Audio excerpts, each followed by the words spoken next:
President Biden is preparing to deliver his State of the Union address tomorrow night. He's expected to touch on economic development in the country, the tech industry, and foreign relations. Republicans have tapped Arkansas governor and former Trump White House press secretary Sarah Huckabee Sanders to give the GOP response. So for more on what we can expect tomorrow night, I want to bring in CBS News political director Finn Gomez. Hey, Finn, it is good to see you. Yeah. So what can we expect Biden to talk about? Well, actually, let me ask you this. Do we expect that he will announce his bid for reelection in the near future? And what does his address tomorrow mean for his potential run?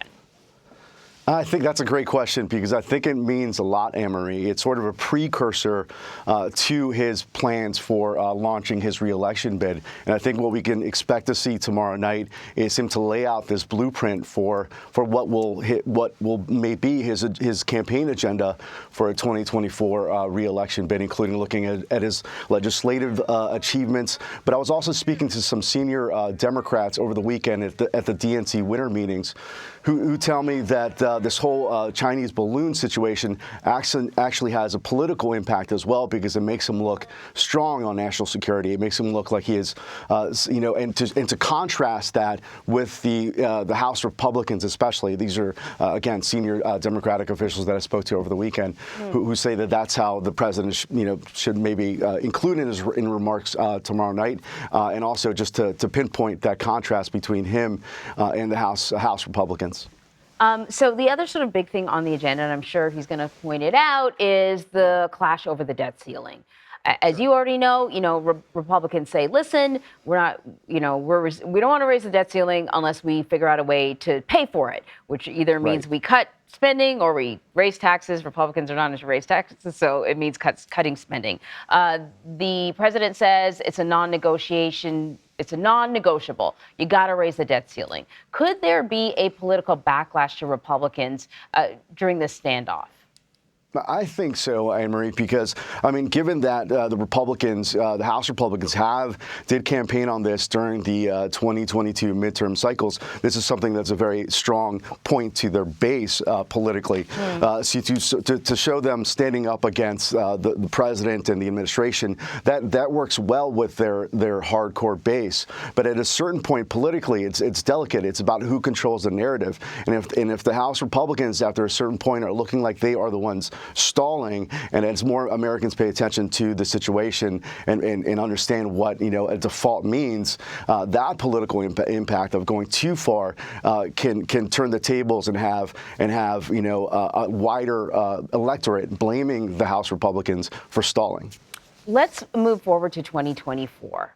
This is actually a name that I haven't really heard recently, Charles Koch, and people will remember the Koch brothers, right? The organization is Americans for Prosperity Super PAC, very, very wealthy, Republican backers. But they have announced that they are planning to challenge Donald Trump in the Republican primary. Can you remind me whether or not they supported him last time? Because I don't think they did. But can we talk about how significant this is? No, that's a great question, Anne-Marie, because it is politically significant.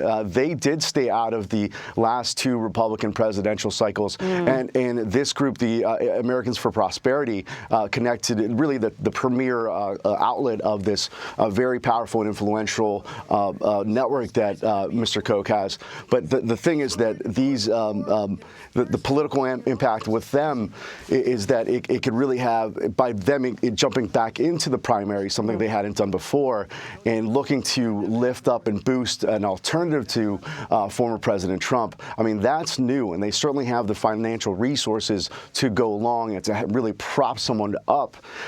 There is a danger and a sentiment that this is how it was described to me by Republican Party officials, that there could be too wide of a field, and Trump, who can consistently get his 25 to 30% base, could do something similar to 2016, which was because he's running against a fractured electorate in lanes, if you will, that he just amounts that 20 to 30% and just continues to win.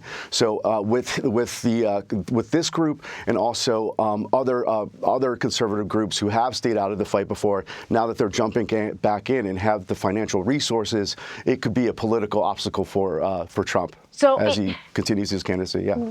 That's okay. What are some of the people that you've been talking to say about where they would put their resources? Would it be about sort of backing other candidates or backing a particular candidate, or just sort of a move towards or against the former president, whether it's, ads that are critical of him or whatever it is? Yeah, I mean, it can be all of that, Anne-Marie. And if they help a candidate, whomever that may be, and it's still super early, but if they do help with their financial resources in these early primary states, it really could make a difference. They're also a very powerful political network across the conservative landscape, and by having them and other allies, it could really be this obstacle to Trump, and could. And again, it's something that I've been hearing consistently from is the fact that they just don't want a repeat of 2016, which of course we saw Trump get elevated in that primary because of his 20 to 30%. Yeah, well, they got some deep pockets. Listen, I want to jump back up to the State of the Union and the official the official response from the Republican Party. Arkansas Governor Sarah Huckabee Sanders is going to be the one giving the official response. I think this is kind of interesting because usually the person that does the official response, there's a lot of talk about their role in the party, whether or not they're possible contenders when it comes to the next primary. What's your take, or what is the take on what choosing her has to say about the direction of the party? I spoke briefly to her, Governor Huckabee Sanders last week, and who conveyed that she was excited about this opportunity. But it was more the sense that she has risen in a lot of ways to be this new political star for the Republican Party, someone that is even rumored to be this vice presidential, someone who has vice presidential timber. We'll see. There's also some critics, of course. I mean, from the left, because of her policies on education, critical of critical race theory, and some of her other initiatives that have gotten some progressive criticism, but have been big and popular with that Republican base. And she's also someone who is popular with both the Trump pro-Trump group and also the pro-DeSantis group. So again, it's someone the Republican Party thinks is a rising star. That's really interesting. Fin Gomez, thank you very much. Thank you, Anne-Marie.